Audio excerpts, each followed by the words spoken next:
الرحمن الرحیم موږ سره مختلف قسم آبجیکټس موږ ډرا کړل یوزینګ ټرټل لایبریریز. راځئ چې اوس وکړو چې موږ سره به نور فار ایگزامپل موږ سره یو شیپ دی، یو آبجیکټ دی چې په هغه کې 12 سایډډز دي، یو کلوز آبجیکټ دی. نو هغه ته موږ په میتھمیټکس لینګویج کې ډوکاګان یو. نو راځئ چې وکړو چې موږ سره به ډوکاګان یوزینګ ټرټل لایبریریز په پایتان کې څرنګه کریټ کیږي. نو چونکې په دغه کې موږ سره نمبر آف چې کوم د سټیپس دي، دا چې کوم باندې موږ سره لاین ډرا کیږي، دا به موږ 12 ټایم لیکو. نو یغه لپاره اسانه طریقه ده چې زه په وایل لوپ باندې وکم. نو په وایل لوپ باندې موږ اول شی وکړو، لایبرری مې انکلود کړله، د لاین ډرا کېدو لپاره هم سپیډ ور کړلو، دا چې کوم کرسر شیپ ته دا هم چینج کړلو. چونکې دا موږ سره په میکزیمم سپیس کې را درومي، نو دلته موږ په پین اپ باندې کله چې زه یو سپیسیفیک په ټرټل ډاټ ګوټو باندې به موږ درومو د سنټر پوزیشن نه موږ سره په ایکس اکسس باندې دا 0 او په وای اکسس باندې موږ -300 لاړو. کله چې زه دا لیفت یوز کوم نو زه به دا په نیگیټیو سایډ باندې درومم، کله چې زه دا رایټ یوز کوم نو زه به څه وکړم، دا به زه په پازیټیو سایډ باندې. ښه دلته بیا ما څه وکړو، آی مې انیشلایز کړو د 1 نه او دلته موبایل یوز کړلو لیس دین آر ایکول ټو. که دلته دا 0 نه زه انیشلایز کړم نو دلته به لیس دین 12 کړم. نو دلته چونکې دا 12 پکې انکلود دی نو ځکه ما دلته څه وکړو، لیس دین آر ایکول ټرټل ما څه وکړلو، فارورډ فنکشن ما کال کړو، 100 سټیپ فارورډ شولم. اوس دا چونکې یو 12 سایډډ کلوز آبجیکټ دی او په یو کلوز آبجیکټ کې میکزیمم انګل موږ سره څومره وي، دا 360 وي. نو 360 ډیوایډ بای 30 دغه نه موږ سره څه راسي، 12 راسي.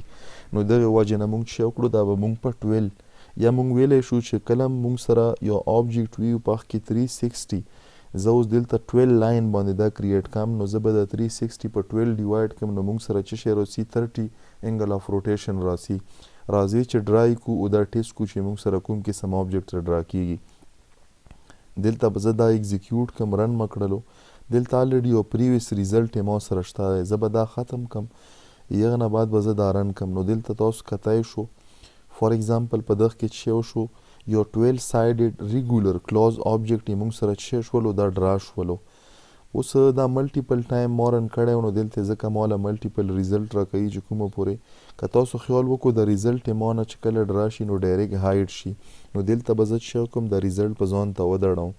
ودرېدو دپاره ما دلته ولیکلو ټرټل ډاټ ډن، په دغه باندې به ما سره د سکرین سټی وکړي کومه پورې چې ما په خپله نوي ټرمینیټ کړی. دا ځنه مې رن کړلو، تاسو کتای شو د سنټر پوینټ نه دا په ایکس اکسس 0 او په وای اکسس -300 پوزیشن باندې راغلو او دلته ما سره دا 12 سایډډ ریګولر موږ سره ډیکاګون یو شیپ ته دی موږ سره څه کړلو، ډرا کړلو. په دغه کې چې کوم د سایډ لینث دی دا 100 دی او چې کوم انګل آف روټیشن دی دا پکې موږ 30 ساتلی دی. نو تاسو وکتل چې موږ سره دا څرنګه کریټ کیږي. اوس که یو کس وایي چې زه په کوډ باندې کریټ کړم نو په کوډ باندې کریټ کیږي. دلته به زه راشم، فار ایگزامپل دا لاین ما دلته کاپي کړلو، لږ سپیس مې ورکړو 1 ټایم، دلته به زه څه وکړم، دا سپیس پکې ختم کړم، دا دواړه لاین ما کاپي کړل او دلته راغلم، فار ایگزامپل 1 دا 2 شولو، 3 4 5 6 7 8 9 10 11 12. نو دلته ما سره څه شی دی او په لاس کې به زه ولیکم ټرټل ډاټ فارورډ او فارورډ به څه کم، دا به زه 100 کم. نو راځئ چې وګورو چې موږ سره په دغه باندې اوندا سیم شیپ ډرا کیږي که نه ډرا کیږي. زه به دا څه کم، دا به کمنټس کم او په لاست کې به زه یو لاین ولیکم چې ما سره د ریزلټ څه کی دا ودرېږي. نو هغه دپاره به زه ولیکم چې ټرټل ډاټ ډن، نو په دغه باندې به ما سره ریزلټ سټی کی. دا ځنه به زه دا ایگزیکیوټ کم، ایگزیکیوټ شولو. په ایگزیکیوټ کېدو کې تاسو کتای شو 1 لاین 2 لاین 3 لاین 4 5 6 7 8 9 10 11 12. نو دا یو لاین پکې ما زیات ورکړی ځکه ما سره دلته 13 شولو. نو زه به دا لاست لاین دا به ختم کم.